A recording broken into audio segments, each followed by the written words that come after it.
بسم اللہ الرحمن الرحیم۔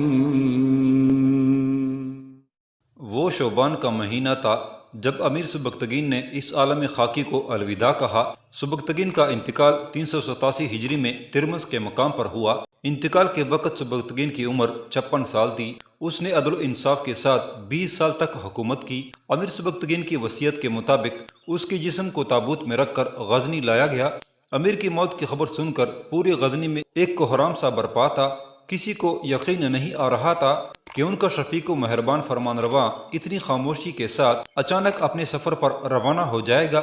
محمود کی ماں شدت غم سے نڈھال تھی اور چیخ چیخ کر عمرۂ سلطنت سے کہہ رہی تھی، کیا تم نے اس بات کی بھی ضرورت محسوس نہیں کی کہ مجھے اپنے شوہر کی بیماری کی اطلاع فراہم کر دی جائے؟ جواب دو کہ اس بے حسی اور غیر ذمہ داری کا مظاہرہ کیوں کیا گیا؟ عمرۂ سلطنت ملکہ اول کے سوال کا کیا جواب دیتے کہ ملکہ ثانی امیر البتگین کی بیٹی نے ان کی زبانوں پر مہریں لگا دی تھی اور تمام حرکات و سکنات پر سخت پہرے بٹھا دیے تھے۔ ملکہ اول کی خواہش تھی کہ شیخ نظام شاہ امیر سبکتگین کی نماز جنازہ پڑھائیں، لیکن ملکہ ثانی کے حکم پر درباری عالم امام رکن الدین مسعود نے والی غزنی کی نماز جنازہ پڑھائی۔ امیر سبکتگین کا آخری دیدار کرنے والوں میں نظام شاہ بھی شریک تھے۔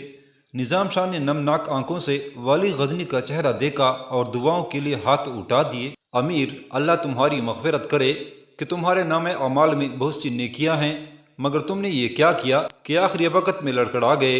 حقدار کو اس کا حق دیا ہوتا کہ تمہارے عدل و انصاف کی داستان مکمل ہو جاتی۔ کاش تمہیں معلوم ہوتا کہ تمہارے اس فیصلے کے بعد یہاں کتنے طوفان اٹھیں گے اور اس زمین پر کتنی مقدار میں انسانی خون بہے گا۔ اللہ تمہیں معاف کرے، اللہ تمہیں معاف کرے۔ نظام شاہ نے انتہائی مضطرب لہجے میں کہا اور واپس جانے کے لیے مڑے۔ ولی عہد غزنی اسماعیل جنازے کے قریب ہی کھڑا تھا اور اس نے نظام شاہ کی زبان سے ادا ہونے والا ایک ایک لفظ سن لیا تھا۔ پھر جیسے ہی نظام شاہ جانے کے لیے مڑے، اسماعیل نے اس مرد قلندر کا راستہ روک لیا۔ کیا میں اس سلطنت غزنی کا جائز حقدار نہیں ہوں؟ اسماعیل نے انتہائی تلخ اور متکبرانہ لہجے میں کہا، اور کیا میرے عادل و منصف باپ نے مجھے اپنا جانشین نامزد کر کے ناانصافی سے کام لیا ہے؟ یقیناً تم اس منصب عظیم کے لائق نہیں تھے اور تمہارے عادل و منصف باپ نے آخری وقت میں سخت ناانصافی سے کام لیا۔ میں ایک بار پھر اپنے اللہ سے امیر سبکتگین کی مغفرت کے لیے دعا کرتا ہوں۔ نظام شاہ نے اپنی روایت شان بے نیازی کا مظاہرہ کیا۔ ان کے ایک ایک لفظ سے جلال روحانی کا اظہار ہو رہا تھا۔ میرے معزز و محترم باپ نے تجھ جیسے خاک نشین کو اپنے سر پر بٹھا کر بے مثال عزت بخشی، اور اب تو اپنے اسی محسن کی ذات گرامی پر ناانصافی کی سنگین تہمت لگا رہا ہے۔ ولی عہد غزنی اسماعیل کا لہجہ انتہائی گستاخانہ تھا۔ ناشکر گزار انسان، میں تیرے اس جرم کو کبھی معاف نہیں کروں گا۔ یہ کہہ کر اسماعیل اپنی سپاہیوں سے مخاطب ہوا، اس احسان فراموش کو پکڑ کر زندان کے اندھیرے میں غرق کر دو اور اس پر اس وقت تک سورج کی روشنی حرام رکھو جب تک یہ میری ولی عہدی کے حق کو تسلیم نہ کرے۔ پھر شرکائے میت نے رکی ہوئی سانسوں کے ساتھ یہ منظر دیکھا کہ نظام شاہ آہستہ آہستہ قدم اٹھاتے ہوئے زندان کی طرف جا رہے تھے اور ان کے ہونٹوں پر وہی قلندرانہ تبسم تھا جس سے دنیا کے ہر مادی اقتدار کی نفی ہوتی تھی۔ باپ کے جسم کو قبر میں اتارنے کے بعد اسماعیل نے محمود کے تمام حامیوں کو داخل زندان کر دیا۔ ان قیدیوں میں نو مسلم راجپوت سردار امین الدین بلدرام سین بھی شامل تھا۔ پھر سب سے آخر میں امیر البتگین کی بیٹی کے حکم پر غزنی کے ملکہ اول کو بھی عام قیدیوں کی طرح زنجیریں پہنا دی گئیں اور مطالبہ کیا گیا کہ جب تک محمود اسماعیل کے حق میں دستبردار نہیں ہوگا انہیں اس زندان سے رہائی نہیں ملے گی۔ سرکاری طور پر اسماعیل کی جانشینی کا اعلان ہو چکا تھا اور غزنی کے تمام سرداروں نے اسے اپنا امیر بھی تسلیم کر لیا تھا، لیکن سبکتگین کے وفات کے باعث ابھی تاجپوشی کی تقریب منعقد نہیں ہوئی تھی۔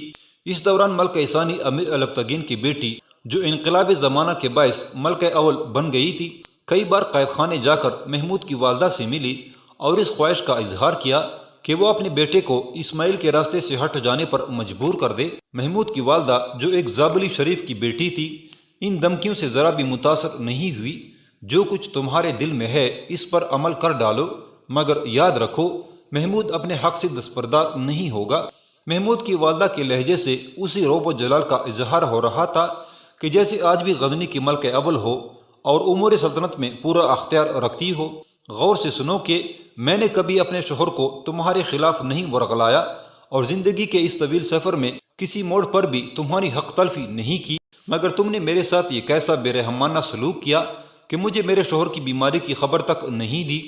میرے شریک زندگی کو جانا تھا سو چلا گیا، میری موجودگی بھی اسے جانے سے روک نہیں سکتی تھی، لیکن تم ایک بددیانت، شفاق اور خائن عورت ہو۔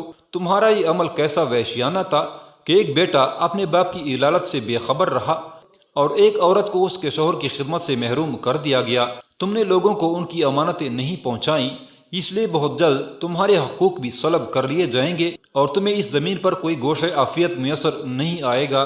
دنیا کا ہر محروم انسان اسی طرح آسودہ حال لوگوں کو بددعائیں دیتا ہے، مگر کلمات بد ان خوش نصیبوں پر اثر انداز نہیں ہوتے جن کی تقدیریں سورج کی کرنوں سے لکھی جاتی ہیں۔ امیر البتگین کے بیٹے نے مسکراتے ہوئے کہا، میں تمہیں آخری بار حکم دیتی ہوں کہ تم اپنے بیٹے محمود کو میرے فرزند اسماعیل کی اطاعت پر مجبور کر دو، ورنہ تم زیادہ دن زندان کی سختیوں کو برداشت نہ کر سکو گی۔ میں نے ابھی تک بہت رواداری سے کام لیا ہے، مگر یہ بات مجھے بھی معلوم نہیں کہ میری آتش غضب کس وقت بھڑک اٹھے گی اور پھر اس آگ میں کیا کچھ جل کر راکھ ہو جائے گا۔ تم اس رات سے بخوبی واقف ہو کہ میں غزنی کے ملک اول ہوں اور مجھے اپنے شوہر کے سوا کسی دوسرے کا حکم سننے کی عادت نہیں ہے۔ محمود کی والدہ کے لہجے میں وہی شاہانہ تمطراق تھا۔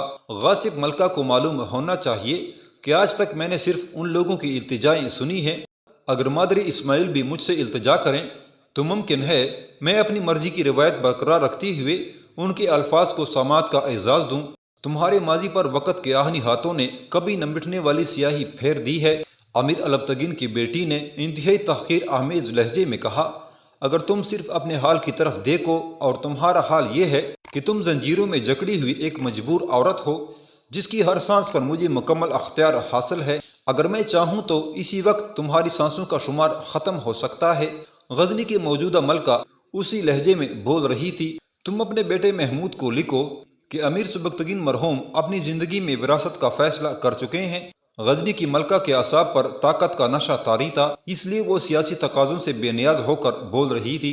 امیر کے فیصلے کے بعد اقتدار کا مسئلہ متنازع نہیں رہا۔ اسماعیل کسی شرکت کے بغیر اس تاج غزنی کا وارث ہے، اس لیے محمود کو سر اطاعت خم کرتے ہوئے دارالحکومت پہنچ جانا چاہیے اور پھر اسماعیل کی تاج پوشی میں شرکت کر کے اپنے نئے امیر کے ہاتھ پر بیعت کر لینی چاہیے، اسی میں اس کی عافیت ہے۔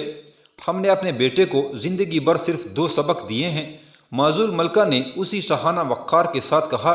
پہلا یہ کہ اپنے حق کی حفاظت کے لیے ہر سود و زیاں سے بے نیاز ہو کر آخری سانس تک لڑتے رہو۔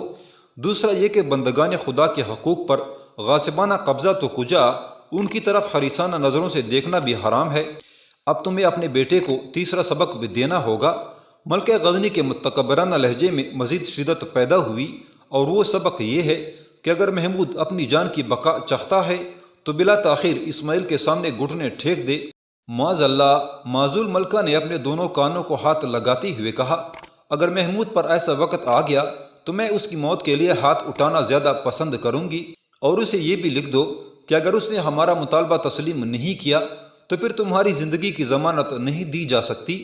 محمود کی والدہ کو خوف زدہ کرنے کے لیے ملکہ غزنی نے بڑا اونچا ہتھیار استعمال کیا تھا۔ میں اپنے بیٹے کو خوب جانتی ہوں، قیدی ملکہ نے مسکراتے ہوئے کہا، اگر تم محمود کے پاس میری لاش بھی بھیج دو تو وہ اپنے حق سے دستبردار نہیں ہوگا۔ ملکہ غزنی مایوس ہو کر چلی گئی۔ پھر اس نے اپنے تمام ہم نوا سرداروں کو تنہائی میں طلب کرتے ہوئے پوری صورتحال سے آگاہ کیا اور محمود کی والدہ کے انکار کے سلسلے میں مشورہ مانگا۔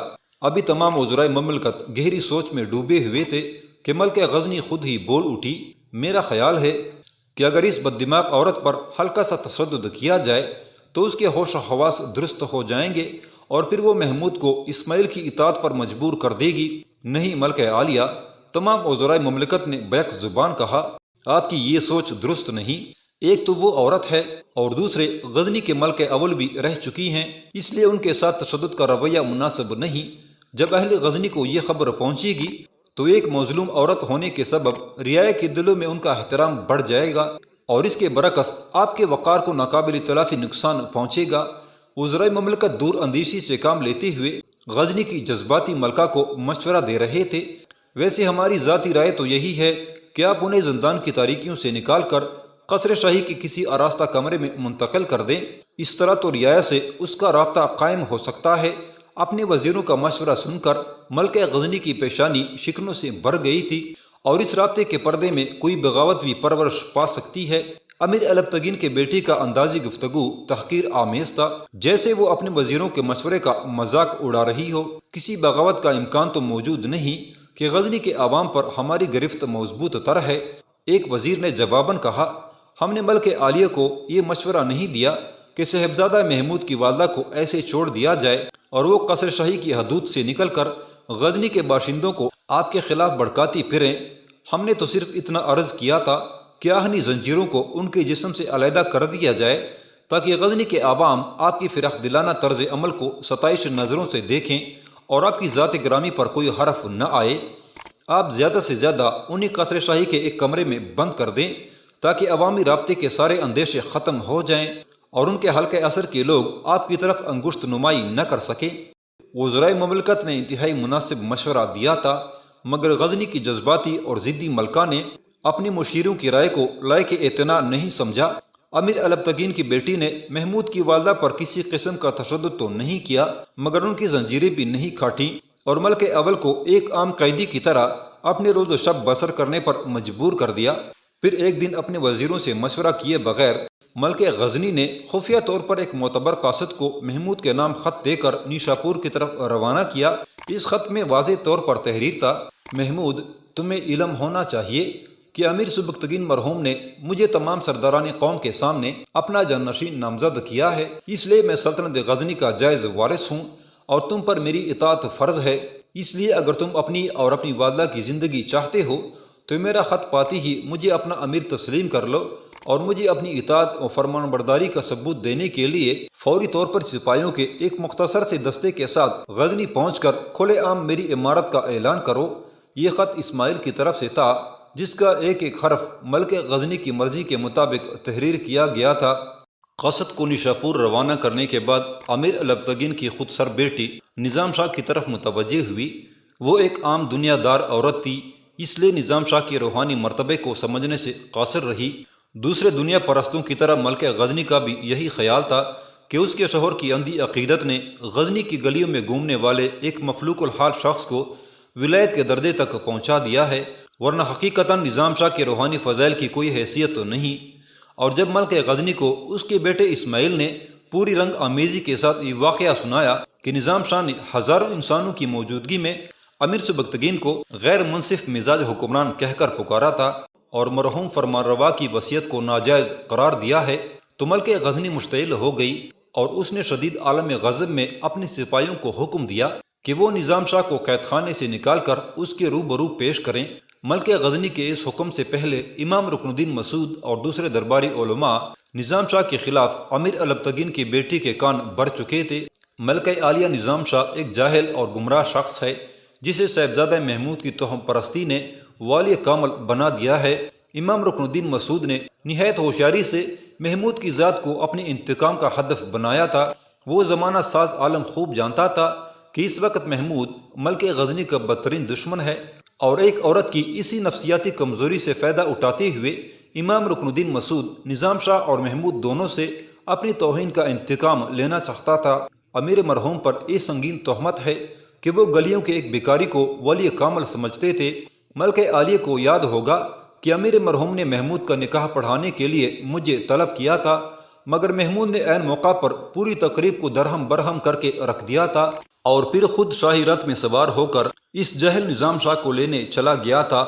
یہ کہہ کر امام رکن الدین مسعود ایک لمحے کے لیے خاموش ہوئے اور بڑے ریاکارانہ انداز میں کہنے لگے، امیر مرحوم ایک نہایت مشفق و مہربان باپ تھے، اس لیے بیٹے کی بے جا ضد کے سامنے مجبور ہو گئے۔ رکن الدین مسعود کی یاد دلانے پر ملکہ غزنی کی نظروں کے سامنے محمود کی شادی کا پورا منظر ابھر آیا۔ ہاں، میں اس واقعے کو فراموش نہیں کر سکتی۔ ملکہ غزنی نے امام رکن الدین مسعود کی بات سن کر عجیب انداز میں اپنے سر کو جنبش دی۔ یہی وجہ ہے کہ وہ ناشکر انسان امیر مرحوم کی وصیت کا مذاق اڑا رہا ہے۔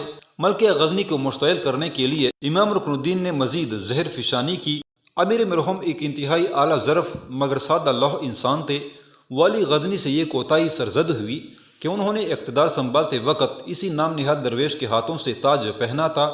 پھر امیر ذیشان کی یہی عنایت خاص نظام شاہ کے لیے عظمت و بزرگی کی دلیل بن کر رہ گئی تھی، اور اسی روز سے اہل غزنی اس جاہل شعبدہ باز کو ولی کامل سمجھنے لگے ہیں۔ مگر ملک غزنی کو شاید یاد نہ ہو کہ امیر ملکہ تگین کے دور حکومت میں یہی گمراہ انسان 10 سال تک زندان میں ایک معتوب قیدی کی حیثیت سے رہ چکا ہے۔ یہ بھی امیر سبکتگین کا کرم خاص تھا کہ نظام شاہ امیر ملکہ تگین کے قہر و غضب سے محفوظ رہا، ورنہ اس بے دین شخص کا قصہ بہت پہلے پاک ہو چکا ہوتا۔ کاش ایسا ہو جاتا۔ امام رکن الدین بڑے حسرت زدہ انداز میں کف افسوس مل رہے تھے۔ مجھے امیر جنت مکان سے بس یہی ایک شکایت تھی کہ انہوں نے اپنی شرافت نفس اور سادہ لوہی کے سبب اس فتنے کو پرورش پانے کے لیے سازگار فضا فراہم کی۔ اگر اس فتنے کو ابتدا ہی میں کچل دیا جاتا تو آج سلطنت غزنی کی وراثت کا یہ سنگین مسئلہ بھی کھڑا نہ ہوتا۔ اس سے تمہارا کیا مطلب ہے امام؟ ملک غزنی کے ماتھے پر کئی بل پڑ گئے تھے۔ امیر سبکتگین کی عنایات مسلسل اور نوازشات پہم نے اس شعبدہ باز نظام شاہ کو غزنی کے عوام کا محبوب بنا دیا ہے، اور یہی محبوبیت صاحبزادہ اسماعیل کی جانشینی کے راستے میں سب سے بڑی رکاوٹ ہے۔ امیر رکن الدین کے دل میں نظام شاہ کے خلاف بھرا ہوا نفرتوں کا زہر قطرہ قطرہ ہونٹوں سے ٹپک رہا تھا۔ تمہاری باتیں بہت الجھی ہوئی ہیں۔ ملک غزنی کی بمیں کچھ اور کھنچ گئی تھی۔ اپنا مقصد پوری طرح وضاحت کے ساتھ بیان کرو۔ کامیاب حکومت کے لیے رعایا کی دلی تائید حاصل ہونا ضروری ہے۔ امام رکن الدین مسعود نے ایک ایک لفظ پر زور دیتے ہوئے کہا، اور ملک عالیہ کو معلوم ہونا چاہیے کہ غزنی کی رعایا کے دل نظام شاہ کے ساتھ ہیں، اور اسی نسبت سے لوگوں کی تمام تر جذباتی ہمدردیاں محمود سے وابستہ ہو کر رہ گئی ہیں۔ پھر ملک غزنی نے گھبراتے ہوئے لہجے میں کہا، دلوں کے دھڑکنوں کے انداز بدلے جا سکتے ہیں۔ امام رکن الدین کی آنکھوں سے منافقانہ سیاست کا گہرا رنگ نمایاں تھا، اور باشندگان غزنی کے جذباتی ہمدردیوں کا رخ بھی آسانی سے موڑا جا سکتا ہے۔ وہ کس طرح؟ ملک غزنی نے زمانہ ساز عالم سے پوچھا۔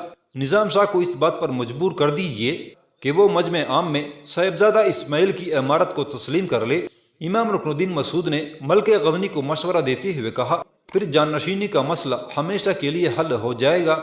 یاد رکھیے کہ نظام شاہی لوگوں کے دلوں سے محمود کی محبت کے نقوش مٹا سکتا ہے۔